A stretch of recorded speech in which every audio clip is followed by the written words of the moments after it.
Performance audit ہوگا، میں اس کی یقین دہانی کر رہا ہوں. فورینزک آڈٹ کی جو آپ بات کر رہے ہو کہ وہی جو میں نے پہلے کہا کہ اگر ہم نے ان سے ایک مہنگا معاہدہ کیا ہوا ہے تو پھر وہ فراڈ کے ضمن میں نہیں آتا میرے نزدیک. ٹھیک ہے، وہ ہماری نااہلی ہو سکتی ہے، ہمارا نکما پن ہو سکتا ہے، لیکن اگر فراڈ کا پہلو تھا اور ثابت ہو جاتا ہے، اگر کرمنالٹی اسٹیبلش، کیسے اسٹیبلش ہوگی؟ وہ تو پھر آپ کو فورینزک آڈٹ کرنا پڑے گا. لیکن پھر آپ کو 1990، تو وہ تو ہم نہیں کرنے کے لیے تیار. وہ ایک آپشن ہے، حکومت کے پاس آپشن ہے. ہم نے ایم او یو میں یہ وضاحت کر دوں، کہیں نہیں لکھا کہ ہم یہ فورینزک آڈٹ کے حق سے دستبردار ہو رہے ہیں.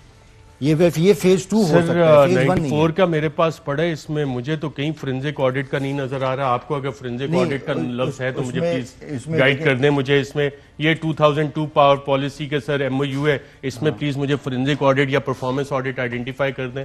فورینزک آڈٹ کا ورڈ نہیں ہے، لیکن اس میں ایک کلوز ہے جس میں یہ کہتے ہیں کہ neither body views their legal rights to pursue for damages if found, right. سو یہ ہے کہ کسی دونوں سائیڈ نے اپنے حق سے، قانونی حق سے دستبرداری کا اعلان نہیں کیا ہوا. ٹھیک ہے، اچھا وہ اپنے رائٹ سے بالکل آپ نے صحیح کہا. یہ آپ کے سامنے ریڈ لائن ہوئی ہوئی ہے، اس میں غالباً اس والے کلوز میں یہ لکھا ہوا ہے کہ آربیٹریشن والا.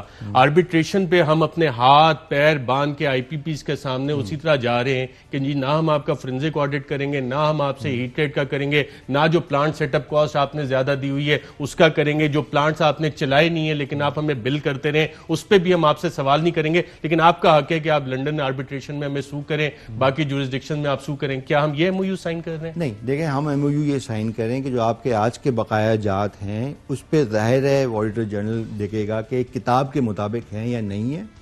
ان کی ادائیگی کا سلسلہ ہے اگلے ایک سال کا یہ پیمنٹ پلان ہم ان کے ساتھ اگری کریں تاکہ جو سود چڑھ رہا ہے اس میں کمی آ جائے. جو سوال آپ کر رہے ہو کہ جو پچھلے جو سیٹ اپ کاسٹ میں اگر کوئی گڑبڑ ہوئی ہے یا کوئی دھاندلی ہوئی ہے یا کوئی کرپشن ہوئی ہے، اس کا فورینزک آڈٹ کے حق سے ہم کیا دستبردار ہو گئے ہیں، تو ریاست کہہ رہی ہے کہ ہم نہیں ہوئے. یہ فیز 2 میں ہو سکتا ہے، یقیناً ہو سکتا ہے، اور اس کی اگر نشاندہی ہوگی تو پھر اس پہ جائے قانونی کارروائی ہوگی، اس میں کوئی دوش رائے نہیں ہو سکتی. ٹھیک ہے، لیکن 836 ارب پہ میں تھوڑی سی اور ایک ایڈ کر دوں ٹیک اور پے کے حوالے سے. جو دوسری جو بہت بڑی ایک میرے خیال میں کامیابی ہے اس ایم او یو میں، اگر اس کو ہم اپنی شکل دے دیتے ہیں کہ ہم تقریباً سارے تو نہیں، آدھے 8000 میگا واٹ کی بات ہو رہی ہے یہاں پہ، تقریباً 4000 میگا واٹ ایسے ہوں گے جو ٹیک اینڈ پے میں انشاءاللہ چلے جائیں گے 1-1.25 سال کے بعد. ایک بجلی کی منڈی ہے جس کو 94 والے جا رہے ہیں، 94 والے نہیں جا رہے، ان کے جنریشن لائسنس میں 94 والے کن لوگوں کے ہیں پاور پلانٹس؟ 94 والے بہت یہ دیکھیں اس زمانے میں اے ایس بھی آیا تھا جس کا منشا صاحب نے جن پلانٹ کو خرید لیا ہے، راؤش آیا تھا، کوہ نور تھا، کئی تھے، زیادہ تر فارینرز تھے جو باہر سے آئے تھے.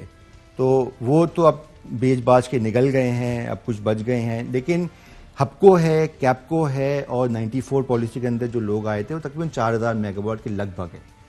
تو 2002 اور 2006 2000 کے بگاس ونڈ کے جو پروجیکٹس ہیں وہ تقریباً مزید 4000 ہیں. تو 8000 کو آدھا آپ ڈیوائڈ کر دیں. جو 2002 کے بعد جو آئے ہیں ان کے ساتھ یہ معاہدے میں لکھا گیا ہے کہ وہ ٹیک اینڈ پے میں جائیں گے. ٹیک اینڈ پے سے مطلب یہ ہے ارشد کہ اگر ان کی بجلی کی ضرورت ہوگی تو ہم ان کو ادائیگی کریں گے، جب نہیں ہوگی تو نہیں کریں گے. اور وہ اپنی بجلی، ایک بجلی کی منڈی ہے جس کو C T B C M کہتے ہیں، 1.25 سال میں انشاءاللہ وہ چالو ہو جائے گی. اس کے تھرو وہ اپنے گاہک خود ڈھونڈ رہے ہوں گے. ریاست پاکستان پہ جو تمام کا تمام 100% بوجھ ہے کہ جی 25000 میگا واٹ ہے تو ایک ہی بائر ہے جو کہ حکومت پاکستان ہے، وہ بوجھ بڑھ جائے. اچھا، وزیر اعظم بھی ایک بزنس ٹائکون کا ذکر کر رہے تھے جب یہ ایم او یوز پہ نیگوسیشنز ہو رہی تھی، تو ہمارے ذرائع کہہ رہے ہیں کہ کسی بزنس ٹائکون کو آپ کی جو باتیں ہیں پروپوزلز پسند نہیں آئے تھے، انہوں نے کافی برہمی کا اظہار کیا تھا. ندیم بابر کی تو وہ تعریفیں کر رہے تھے، آپ سے ناراض تھے؟ نہیں، مجھے نہیں معلوم مجھ سے ناراض ہے، ناراضگی کی وجہ ہونی نہیں چاہیے. دیکھیں برہمی کا اظہار ہوا تھا کہیں؟ نہیں، برہمی کا اظہار اچھا، آپ کا رائٹ ہے، آپ کنفرم کریں یا ڈینائی کریں یا نو کمنٹس کر دیں. میری اطلاعات یہ ہیں کہ 2 میٹنگز ایسی ہوئی تھیں، انہیں اسپیشلی بلایا گیا اور انہوں نے ایک کنڈیشن رکھی کہ تابش گوہر صاحب اس میٹنگ میں نہیں بیٹھیں گے، اگر وہ بیٹھیں گے تو میں نہیں آؤں گا، اور پھر آپ کو ان میٹنگ میں نہیں بیٹھنے دیا گیا تھا.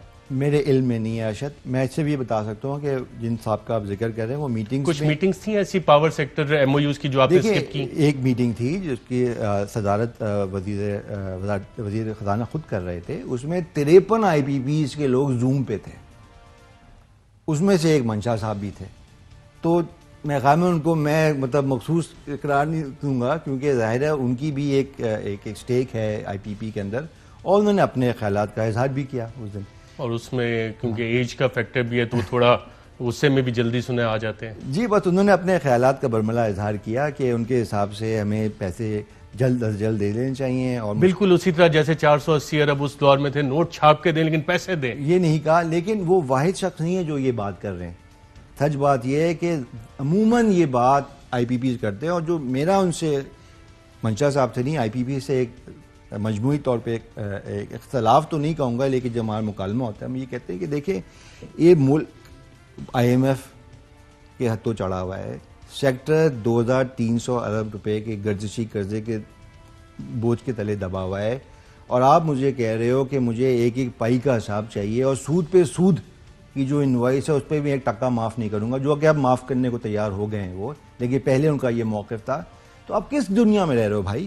یہ کشتی اگر ہے ڈوب گئی تو پھر بہت سادہ سا سوال کرنے رہے ہو آپ. ماشاءاللہ کارپوریٹ سیکٹر کا آپ کا پروفائل کافی امپریسو ہے، اور کارپوریٹ سیکٹر میں profit maximisation is one of the aims. Public sector میں آ کے آپ نے عوام کے مفادات کا دفاع کرنا ہے. بالکل زیادہ آسان کام ہے یا مشکل کام ہے؟ بہت مشکل کام ہے، اس میں کوئی شک نہیں، بیکاز آپ ڈیل کر رہے ہیں پرائیویٹ سیکٹر سے جس کا کام ہے میکسیمائزیشن آف پروفٹ.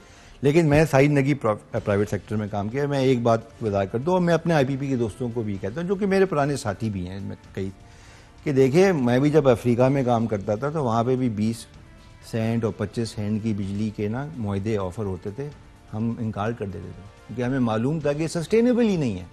آگے جا کے یہ ان کی جو معیشت ہے متحمل ہو ہی نہیں سکتی ادائیگی کی، تو ہمیں نہیں کرنے چاہیے تھے. جب یہ انہوں نے معاہدے کیے تھے ان کو معلوم تھا، ہمیں معلوم تھا جو آئی پی پیز کے نمائندے تھے کہ یہ مہنگے ہیں اور آگے جا کے مشکلات کا سامنا ہوگا. تو آج جو اتنے ہم رو رہے ہیں تو وہ رونا اتنا جائز ہے نہیں جتنا کہ نظر آ رہا ہے. اچھا، ایگزیکٹو سمری کے پیج نمبر 12 پیراگراف 41 میں لکھا ہوا ہے کہ ایکسیپٹ فار 94 اینڈ 95 جو ایگریگیٹ ایکسیس پیمنٹ تھی 565 ارب کی ان آئی پی پیز کو کی گئیں، تو واپس لے رہے ہیں کچھ؟ نہیں، دیکھیں جو ایم او یوز میں ہے وہ 53 ارب روپے کی ایکسیس پیمنٹ کا ضرور ہے، اس پہ یقیناً اس پہ بلکہ ٹرائبونل بن رہا ہے جس میں 2 سپریم کورٹ کے ریٹائرڈ جسٹسز ہوں گے اور ایک شاید فورن آربیٹریٹر ہو. آج اٹارنی جنرل کے ساتھ بھی میٹنگ بھی ہوئی ہے، اور اس پہ جو بھی فیصلہ ہوگا وہ ہمیں میرے خیال میں قبول ہونا چاہیے. اگر سپریم کورٹ کے ریٹائرڈ جسٹسز ہیں تو وہ حق و انصاف کی بنیاد پہ فیصلہ دیں گے.